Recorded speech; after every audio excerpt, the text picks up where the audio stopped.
बहुत समय पहले मोदीपुर गांव में एक बहुत अमीर सेठ जी रहा करते थे जिनका नाम अहम सेठ था।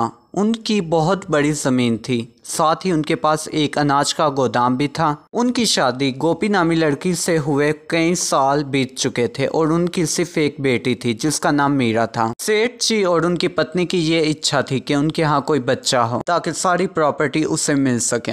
ऐसे ही एक दिन सेठ जी का एक दोस्त उनसे मिलने आता है और कहता है, अरे भाई, तुम तो इतने अमीर हो, तुम्हारे पास तो इतना पैसा है, लेकिन इन पैसों का फ़ायदा ही नहीं, तुम्हारे पास तो वारिस ही नहीं है। कई बरसों से मेरी भी ये तमन्ना है कि मेरे पास कोई वारिस हो। तुम दूसरी शादी क्यों नहीं कर लेते? सेठ जी गहरी सोच में पड़ जाते हैं और उनका दोस्त कहता है, मेरे नज़र में एक लड़की भी है, मेरी बहन की बेटी देवो गोपी। तुम कहो तो मैं उससे बात चलाऊं?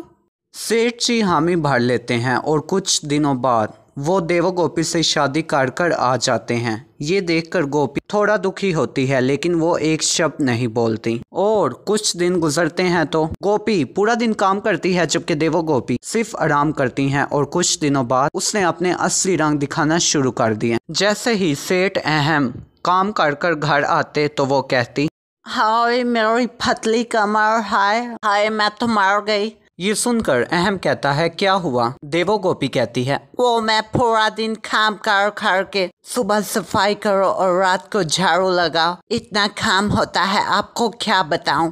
अहम कहता है, क्यों गोपी तुम्हारी मदद नहीं करती? जिस पर देवो गोपी कहती है, ओ दीदी, आप दीदी की बात कर रहे हो? वो तो एज से मुझसे बड़ी है बहुत, वो बेचारी कैसे काम कर सकती है? और वैसे भी वो आपकी पहली पत्नी है, उनकी पोजीशन मुझसे हाई है। ये सुनकर अहम आग बगोला हो जाता है और गोपी को वहां बुलाता है। इसके बाद वो गोपी को खूब डांटता है। गोपी अहम को समझाने की बहुत कोशिश करती है लेकिन अहम नहीं मानता।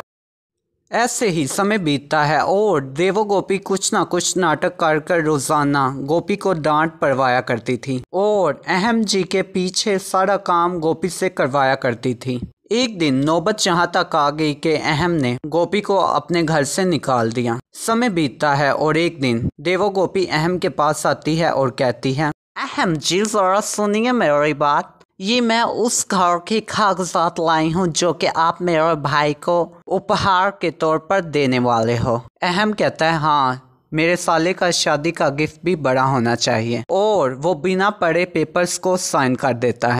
ऐसे ही दिन गुजरते हैं और एक दिन देवो गोपी अपने भाई के साथ अहम को घर से बाहर निकाल देती है। जिस पर अहम कहता है, देवो, ये तुम क्या कर रही हो? ये घर जायदाद ये सब कुछ मेरा है और तुम भी मेरी हो। जिस पर देवो गोपी कहती है, अरे बुड्ढे, ये तुमने सोच भी कैसे लिया कि मैं तेरे साथ रहूंगी और तेरी पत्नी बनकर? वैक, अपनी शक्ल देखी है? हा। और उस दिन जो तूने पेपर पर साइन नहीं किए थे वो तेरी सारी जायदाद और जमीन के थे जो कि अब मेरे नाम हो चुकी है। अब जा, मार यहाँ से। बुझे, तू तो अपनी पहली पत्नी का नहीं हो सका, मेरा क्या होगा, निकल।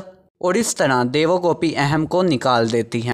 ये सब सुनकर अहम को दिल का दौरा पड़ जाता है और गांव वाले उसे हॉस्पिटल ले जाते हैं। जब ये बात गोपी को पता चलती है वो अपनी बेटी मीरा के साथ उन्हें देखने वहां आ जाती है। वो अहम जी को देखकर रोते लग जाती हैं जबकि उनकी दूसरी पत्नी देवो उन्हें देखने तक नहीं आती। देवो गोपी अपने बॉयफ्रेंड के साथ शादी कर लेती है और कुछ दिन गुजरते हैं तो देवो गोपी की जायदाद उसका बॉयफ्रेंड लेकर भाग जाता है।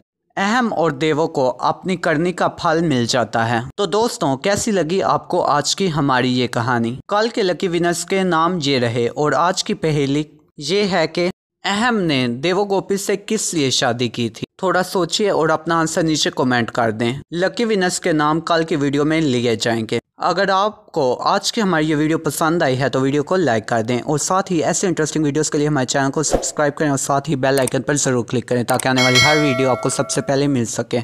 अपना बहुत सा ख्याल रखिए।